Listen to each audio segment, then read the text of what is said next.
Hello guys and gals, I hope you're having an awesome day today, ladies and gentlemen. Today I wanted to talk about and just have a little down-to-earth conversation with a lot of you lovely bastards and everyone, lads and lasses, whatever, ladies and gentlemen. So as you all know, every Sunday we do the deep web, and for me it's a nice way to capstone a week off, browsing the internet, having a gay old time, seeing the bountiful sides of the internet that takes a little bit more time to get a little bit more effort to get onto. It's a fun time for all of us, and genuinely I love reading the comments and seeing what you all think of the everything week by week. It's an adventure, and I'm glad I get to share it with all of you. Now, the deep web is popular. I enjoy it, and it is very popular amongst everyone for a lot of its darker elements. A lot of people look at it from a darker perspective, and they have this mysterious aura around it, and I can sort of agree with it. I can sort of understand where a lot of people are coming from.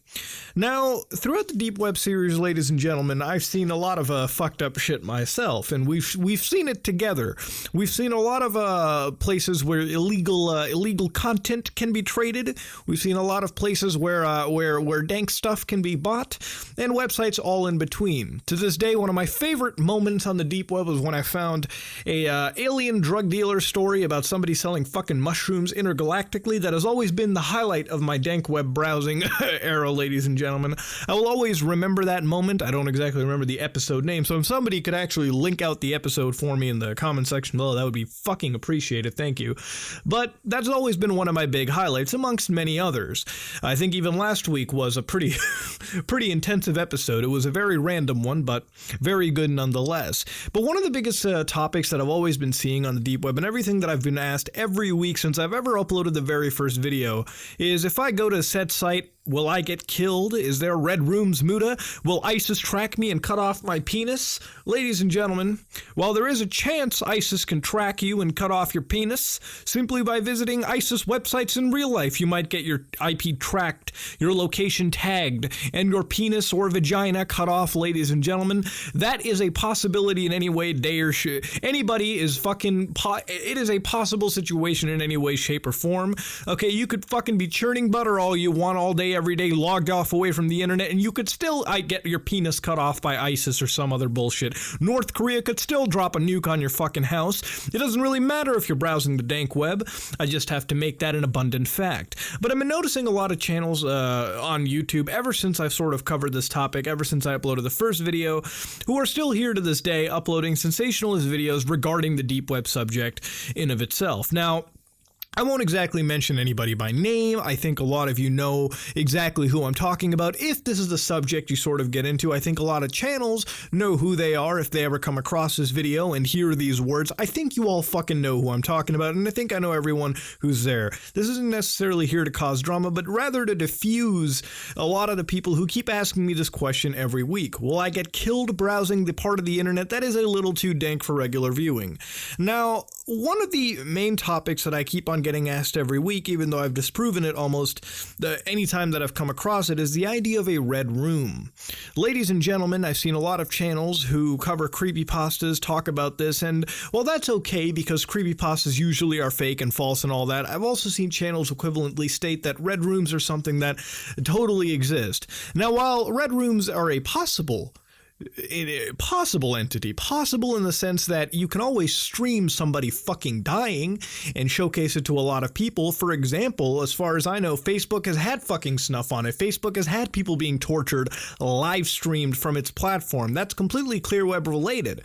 I guess technically deep web if you wanted to go to the Facebook Onion portal through that endeavor if you wanted to.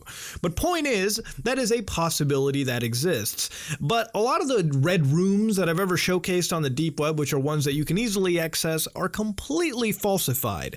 Ladies and gentlemen, let me make an abundant technical statement. For those of you who've been browsing the deep web as long as I have or been watching the series, know that Tor is an incredibly slow relay. Think about putting multiple internet condoms on at the same time. We're talking 7, 8, 10 internet condoms, wrapping yourselves around multiple layers of protection. In fact, you can even add extra condoms of your own accord through VPNs, unlinked network virtual machines, all that kind of bullshit, junker PCs, whatever the fuck you want to call it. You can add so many layers of protection. You could literally be saran wrapping yourself through the fucking interwebs, and you could still get into some nasty trouble or come across some spooky shit. But the idea of red rooms being hosted over the Tor relay are grossly spouted by people who are very unintelligible on the topic. For example, the internet relay is so slow that streaming somebody's death in glorious, stunning, high definition is a near impossible task, ladies and gentlemen, and having grandmasters who are donating 10,000 fucking dollars to twist some dude's nipples off over the internet is a fucking thing you wouldn't even see on movies like Hostel, ladies and gentlemen. It is a far fucking cry from what you expect. Now, there are other topics where you can be arrested or tracked by hitmen or anything of the sort. Now, again, ladies and gentlemen, most of the hitmen sites that I've ever shown you on the deep web are fake. They're created by edgelords, ladies and gentlemen. I could fucking code you an HTML site right now that says I'm fucking John Wick and I'm here to snap your fucking neck, ladies and gentlemen. Only $5 starting price, $100 deposit if you want me to fucking snap anybody's neck. I can make you that site and I can post it somewhere and somebody can come across it and say, you know what? I just found John Wick on the deep web. Of course, anybody can do it. You get what I'm trying to say. It's a falsified deal, and sometimes it's run by honeypots around the world, federal agencies who are vying for control to bust your ass and send the party van to your house if you make such a daring, illegal purchase. Same thing with marijuana or weapon purchases. You're really going to give somebody $2,000 over the internet to ship you a Glock 8 weeks later? Motherfucker, 8 weeks later, they're going to be laughing in their fucking...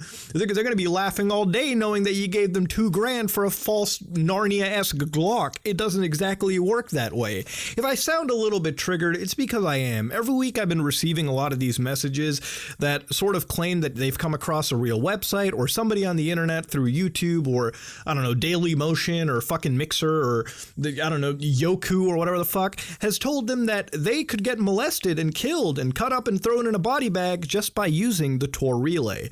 Ladies and gentlemen, I'm grossly against this idea because, as I've always stated, I enjoy more people getting into the Tor relay network. I make it a goal every time to at least see if people can go in.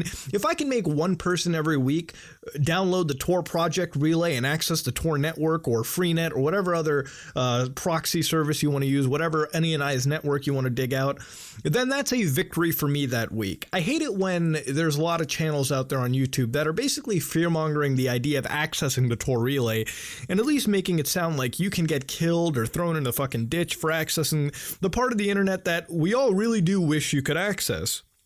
Ladies and gentlemen, I just want to make it an abundant fact for you not to fall into the sensationalized bullshit that exists. I make it a goal every week to at least give you every single aspect of it. And if you can sort of see that most of the deep web stuff that we come across can be pretty positive, all right? Not all of it is getting thrown up and cut up in a ditch or, kids being kidnapped. It's not all fucking negative, ladies and gentlemen. Please, God, do not fall for that kind of shit. Sometimes you come across P-tests and all that kind of nonsense and the ultimate medical training or whatever the fuck, or Bitcoin mining, all that bullshit. It's always a mixture of negative, positive, and all the way in between, ladies and gentlemen. I just wanted to make this video because I myself am a little bit tired of some of the messages that I constantly receive on a weekly and an almost daily basis at this point, and kind of a little slap to the face for a lot of channels who are getting behind the idea of sensationalizing these weird, crazy stories about getting killed and hunted and tracked and having ghosts, fuck you in your rectum through the deep web, all that bullshit. Relax, nobody's gonna fucking kill you. Take a chill pill, chill out, ladies and gentlemen. This has been me, Mutahar, talking about this deep web sensationalization. I should have made this video about a year ago, but I always let this kind of stuff slide. I try to be as forthcoming as I can about the topic, but sometimes you have to stop, relax, and sort of tell people that don't fall in for the general over-sensationalized bullshit, okay? BuzzFeed exists for a reason. Don't be a BuzzFeed follower, please, ladies and gentlemen. This is me, Mutahar. If you like what you saw, please like, comment, and subscribe. Just like if you dislike it, I am out.